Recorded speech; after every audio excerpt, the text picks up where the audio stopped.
آج سود کے نظام کے تم خلاف ہو، آج تم بے پردگی کے خلاف ہو، سڑی اور گلی تہذیب کے تم خلاف ہو، تم ان کی راہ میں روڑا بنے ہوئے ہو۔ آج میرے بھائیوں، مسلمان آج سب سے زیادہ آسمانی قدروں کا پالن کرنے والا ہے۔ آج ان کی عورتیں پردے کا اہتمام کرنے والی ہیں۔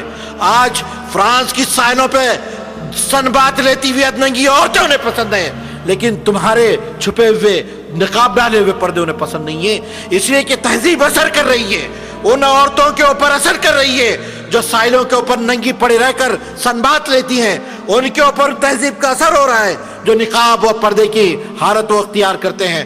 میرے بھائیوں، مسلمانوں کے اثرات جب ان پہ پڑ رہے ہیں تو انہوں نے سوچا کہ اس کے خلاف مہم چلائی جائے، اس رشتے کو کاٹا جائے۔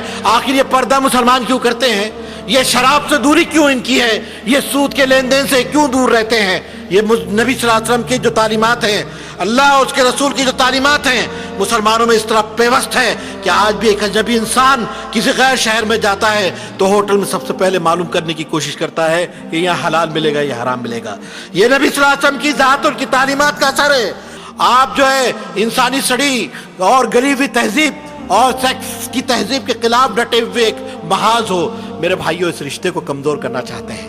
نبی صلی اللہ علیہ وسلم کی تعلیمات جو اس سلسلے میں مسلمان اپناتے ہیں، اس رشتے کو کمزور کرنا چاہتے ہیں تاکہ ان کے اوپر یہ تمام اثرات وہ اپنی طور پہ جو ہے داخل کر سکیں۔